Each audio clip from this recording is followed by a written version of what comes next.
first things first, what's your assessment of the result? Tough loss, isn't it? Hard to take. It's hugely disappointing.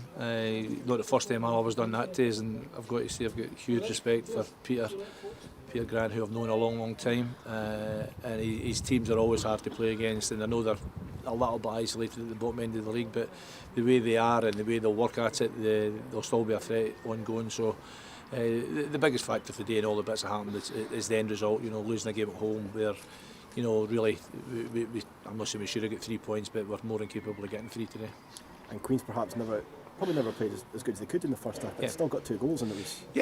I think if you look at it, whenever the players we've got in the pitch at the moment in forward areas, if you get the ball forward, then the pace that we've got, it's really hard to defend against, and we got 2 goals from that without really playing well at all.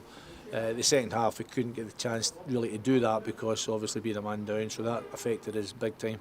But I thought we actually did a lot of good things in the second half, defended well, disappointed with the third goal to be fair, but did a lot of things right considering we're playing against a good team with a man down for 45 minutes. I guess the game swung on that corner. Shields was when it hit the post. If that goes in, it's massive. Yeah, it's great from corner. You almost expect him to score, and he's not done much wrong. They normally hit the post and end up in the back of the net, but unfortunately come back out, and they got up the park and score, which again, when I look at all 3 goals today, they're really poor defensively. They're mistakes, and credit to Alloa, they've managed to take advantage of that. But that, you're absolutely right what you're saying, that was a massive point in the game. There's a few decisions today that went against Queen's. First one, that Neil Parry, when he kind of picked the ball into the penalty area. Did you see that? It's too far away for us to see that, but being a referee, it's incredibly difficult. I try and do it at training and get dog's abuse for the players, so I know it's not easy. Today I've known Greg Aiken a long time. I think he's a top referee. I don't think he got everything right today. He didn't deliberately get it wrong, there's no question about that, but I don't think it's his best performance ever, and there were some crucial decisions in that game that went against us. So he gets to see it once. On your first instance, when you've seen the Alloa challenge the first time, did you think it was a red card? Yeah, Moore Allen looked at it there and he said to me right away, I think it's a red. Then we looked at different angles and we're going, maybe not. So, as you said, rightly so, the referee's got one look at it. He was very close to it. I think from Iowa's point of view, it's the worst angle that Iowa could have been for the referee, because his foot's raised, there's no doubt about that, but how much contact is there? The player's back to his feet quick. There's a bit of a squeal from the player as well, which doesn't help, but there was no damage done, and that's the last thing I want to see. But Big Io, the last thing is he's not a nasty player who goes into try to do people or things like that. It was maybe a little bit missed time, stretching a bit, but I really don't think it was a red. And next up there was a penalty. The way the game's going, pretty much if it hits anywhere in the arm, it's a penalty. You probably had the better angle than me and the gantry, but did you see it was the same? I hit his hand.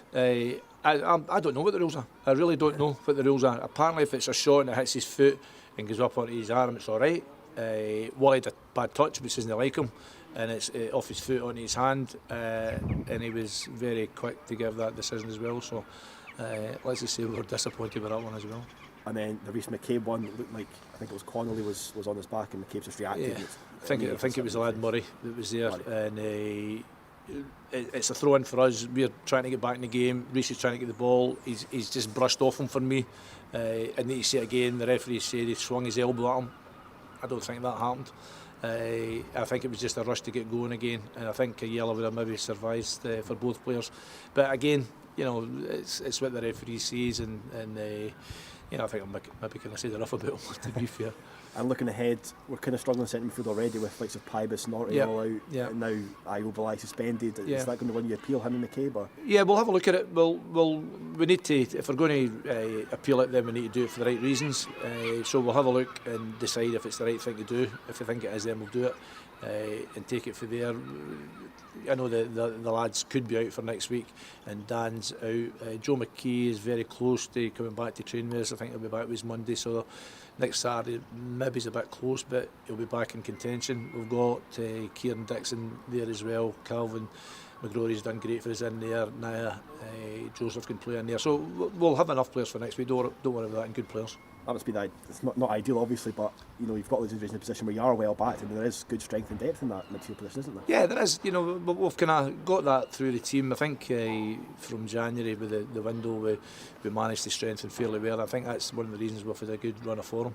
And it's important about, you know, we've lost the game today, disappointed, but it's all about how we react to it and how we go next week, and we're more than capable of going to Morton and getting 3 points. Is it frustrating as a management team to get your players back? You know, last week the bench was really strong, and then you lose Izzy Jones, and then Dobie's gone through the week and you get 2 suspensions, so you begin to look strong, and then you just lose 3 or 4 more players.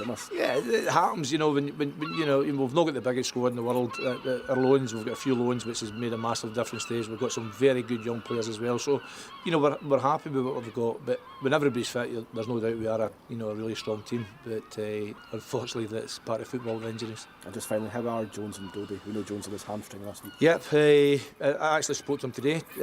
He's doing fine. He was in real pain last week. I don't think it's just as bad as we thought.